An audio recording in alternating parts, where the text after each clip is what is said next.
Hello बच्चों, चलिए प्रश्न को देखते हैं। Genetic engineering approval committee GEAC से संबंधित कौन सा कथन सही है? हमारे पास दिए हुए विकल्प हैं। विकल्प ए, यह GM शोध की वैज्ञानिकता से संबंधित निर्णय लेती है।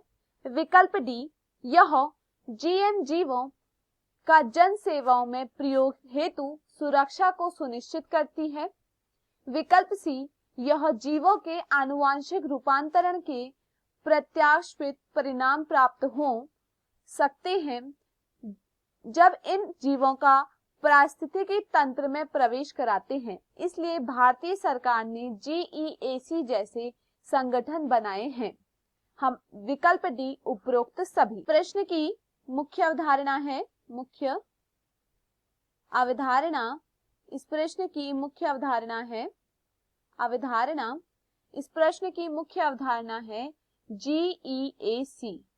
इस प्रश्न की मुख्य अवधारणा है genetic engineering approval committee, GEAC। Committee का गठन भारत सरकार द्वारा हुआ था। इस कमेटी का गठन भारत सरकार द्वारा हुआ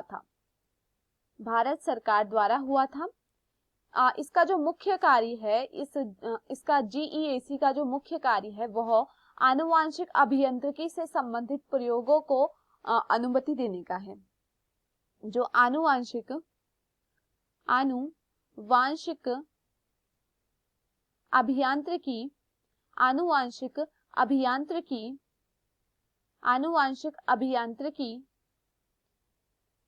से संबंधित जो प्रयोग हैं, आनुवांशिक यांत्रिकी से संबंधित जो क्या है प्रयोग हैं, उन प्रयोगों को अनुमति देने का काम है GEAC का। उन प्रयोगों को अनुमति देने का काम होता है GEAC का। आनुवांशिक अभियांत्रिकी का मतलब कि किसी जंतु के या किसी जीव के DNA को क्या करना, उसके DNA में फेरबदल करना।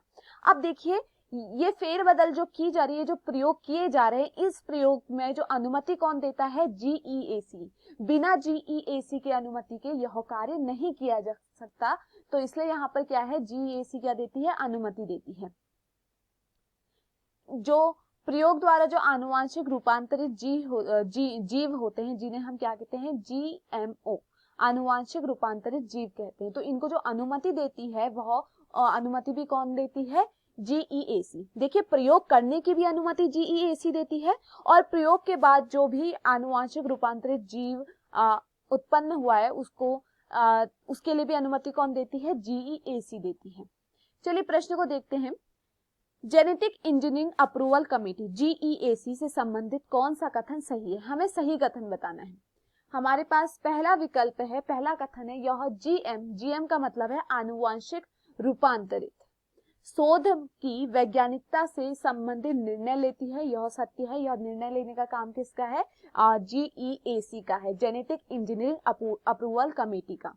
यह GM जीवों को जन सेवाओं में प्रयोग हेतु सुरक्षा को सुनिश्चित करती है। देखिए, पहले देखा जाता है जो भी GM जीव उत्पन्न हुआ है, क्या वह सुरक्षित है या नहीं है, उसको भी अनुमति देने का, अगर वो सुरक्षित है तो उसको अनुमति दी जाती है, वरना अनुमति नहीं दी जाती। तो यह भी क्या है? सत्य है। जीवों की आनुवांशिक रूपांतरण के प्रत्याशित परिणाम प्राप्त हो सकते हैं जब इन जीवों को पारिस्थितिकी तंत्र में प्रवेश कराते हैं। इसलिए भारतीय सरकार GEAC जैसे गठन बनाए हैं। देखिए, यह सही है। देखिए, अगर हम GEAC जैसा संगठन नहीं बनाएंगे तो देखिए किसी भी प्रकार के जीव को आज के समय में उत्पन्न किया जा सकता है और जिससे हमारे पारिस्थितिकी तंत्र पे भी क्या पड़ेगा? प्रभाव पड़ेगा। तो इसलिए यहाँ पर क्या है? GEAC की अनुमति दी जाती है और ऐसे संगठनों को बनाया जाता है। विकल्प डी है, उपरोक्त सभी। देखिए, विकल्प A, B एवं C यह क्या है? सही है। तो हमारे दिए हुए विकल्पों में से जो सही विकल्प है वो है विकल्प डी। मैं आशा करती हूँ आपको यह समझ में आया होगा। धन्यवाद।